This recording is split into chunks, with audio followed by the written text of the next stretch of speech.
ಮತ್ತು ಎರಡನೇದು, ನೀವ್ಯಾರು ಅನ್ಯತಾ ಭಾವಿಸಬೇಡಿ. ಯಾಕೆಂದ್ರೆ ನಾವು ನಮ್ಮ ಜಿಲ್ಲೆ ಇದು ತುಮಕೂರು ಜಿಲ್ಲೆಯಲ್ಲಿ ಇವತ್ತು ಕಂದಾಯ ಸಚಿವರಾಗಿದ್ದಾಗ ಹೀಗಾಯ್ತು ಅಂತ ಹೇಳಿದಾಗ ನನಗೂ ಬೇಸರ ಆಯ್ತು. ನಾನು ಇನ್ನು ಬೆಳಗ್ಗೆನೆ ಬರೋನು, ಸ್ವಲ್ಪ ನನಗೆ ಆರಾಮಾಗಿರ್ಲಿಲ್ಲ ಅಂತ ಹೇಳಿ ನಾನು ಆಯ್ತು ಅವರಿಗೆ ಹೇಳಿದೆ, ಜಿಲ್ಲಾಧಿಕಾರಿಗಳಿಗೆ, ನೀವೆಲ್ಲರೂ ಮಾತನಾಡಿ ಅವರಿಗೆ ಒಂದು ಸಂಯಮದಿಂದ ಅದನ್ನು ತೀರ್ಮಾನ ಮಾಡಿ ಕಳಿಸ್ಕೊಡಿ ಅವರಿಗೆ ಅಂತ ಹೇಳಿ ಹೇಳಿದೆ. ಆದ್ರೆ ಬೇರೆಯವರೆಲ್ಲ ಬಂದು ಏನೇನೋ ಮಾತಾಡಿ ಅದೆಲ್ಲ ಸ್ವಲ್ಪ ನನಗೂ ಬೇಸರ ಆಯ್ತು. ಅದರೊಳಗೂ ಮಾತಾಡೋದಿಲ್ಲ, ನೀವೆಲ್ಲ ಹೋಗಿದ್ದೀವಿ, ಸಂತೋಷ. ಆದ್ರೆ ರಾಜಕೀಯ ಮಾಡಕ್ ಹೋಗ್ಬೇಡಿ, ಇದು ನಮ್ಮ ಜವಾಬ್ದಾರಿ ಇದೆ ಸರ್ಕಾರದ ಮಾತನ್ನ ಅವ್ರಿಗೂ ಹೇಳಿದ್ದೇನೆ.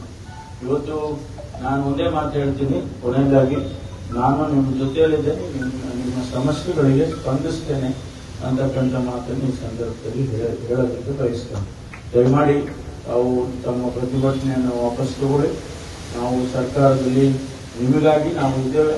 ನಿಮ್ಗೆ ಯಾವುದೇ ಸಮಸ್ಯೆ ಇದ್ರೂ ನನ್ನನ್ನು ಭೇಟಿ ಮಾಡಿ, ಮುಕ್ತವಾಗಿ ಭೇಟಿ ಮಾಡಿ, ಯಾವ ಸಂಕೋಚ ಇಲ್ಲ. ನಾನು ಇಲ್ಲಿ ಬಂದಾಗಾದ್ರೂ ಭೇಟಿ ಮಾಡಿ, ಇಲ್ಲ ತುಮಕೂರು ಬೆಂಗಳೂರಲ್ಲಾದ್ರೂ ನಾನು ಕಚೇರಿನಲ್ಲೋ ಮನೆಯಲ್ಲೋ ಎಲ್ಲಾದ್ರೂ ನೀವು ಭೇಟಿ ಮಾಡ್ತೀನಿ ಅಂತಂದ್ರೆ ಸಮಯ ಕೊಡ್ತೀನಿ, ಚರ್ಚೆ ಮಾಡೋಣ. ನಿಮ್ಮ ಸಮಸ್ಯೆ ಇಟ್ಕೊಂಡು ನಾವು ನಿಮ್ಮ ಹತ್ರ ಕೆಲಸ ತಗೊಳಕ್ಕಾಗಲ್ಲ. ನಿಮ್ಮ ಸಮಸ್ಯೆಗಳನ್ನ ಬಗೆಹರಿಸಿ ನಾವು ನಿಮ್ಮ ಹತ್ರ ಕೆಲಸ ತಗೋಬೇಕಾಗುತ್ತೆ. ಎಷ್ಟೊಂದು ಜನ ಹೆಣ್ಮಕ್ಳಿದ್ರು, ನೋಡಿದ್ರೆ ಸಂತೋಷ ಆಗುತ್ತೆ. ಬರಬೇಕು ಕಡೆ ನೋಡಿ, ಎಷ್ಟೊಂದು ಜನ ಸಹೋದರಿಯರಿದ್ದಾರೆ, ಅವರೆಲ್ಲರೂ ಕೂಡ ಇವತ್ತು ನಾನು ಕೇಳಿದೆ, ಅದು ನನಗೂ ಬಹಳ ಬೇಸರ ಆಯಿತು. ಇವತ್ತಿನ ದಿವಸ ಅವರೆಲ್ಲರೂ ಕೂಡ ಒಂದು ಶಾಂತಿಯಿಂದ ನೆಮ್ಮದಿಯಿಂದ ಕೆಲಸ ಮಾಡುವಂತ ವಾತಾವರಣವನ್ನ ಸೃಷ್ಟಿ ಮಾಡೋಣ. ಇಲಾಖೆಯಲ್ಲಿ ನಿಮಗೆ ಯಾವುದೇ ತೊಂದರೆ ಆಗದ ಹಾಗೆ ನಾನು ಮಾಡಿಕೊಡ್ತೀನಿ ಅಂತಕ್ಕಂಥ ಮಾತನ್ನ ಅಷ್ಟೇ ನಾನು ಹೇಳ್ತೇನೆ. ದಯಮಾಡಿ ನೀವು ಈ ಪ್ರತಿಭಟನೆಯನ್ನ ನಿಂತುಕೊಳ್ಳಿ. ನಾವು ನಿಮ್ಮ ಜೊತೆಯಲ್ಲಿದ್ದೇನೆ. ನಿಮ್ಮ ಸಮಸ್ಯೆ ಏನಿದ್ರು ನನ್ನ ಜೊತೆ ಚರ್ಚೆ ಮಾಡಿ ಬಗೆಹರಿಸ್ತಕ್ಕಂಥ ಕೆಲಸವನ್ನ ನಾನು ಮಾಡಿಕೊಡ್ತೀನಿ.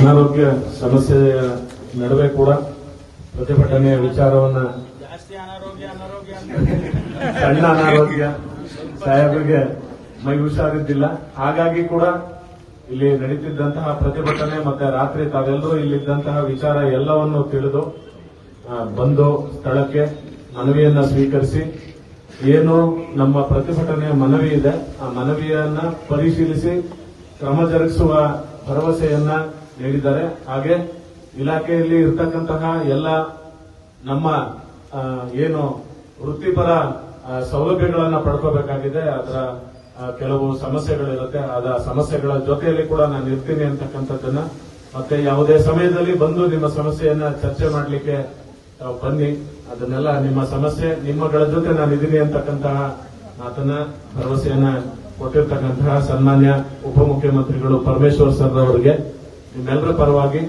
ಧನ್ಯವಾದಗಳನ್ನ ನಾನು ಸಲ್ಲಿಸಲಿಕ್ಕೆ ಇಷ್ಟಪಡ್ತಾ ಇದ್ದೀನಿ.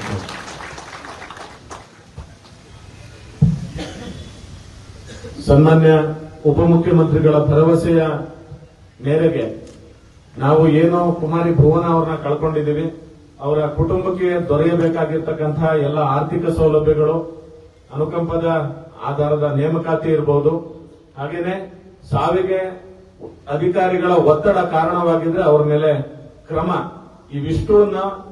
ಇವಿಷ್ಟನ್ನು ಸಹ ಮಾನ್ಯರ ಗಮನಕ್ಕೆ ತಂದಿದ್ದೀವಿ.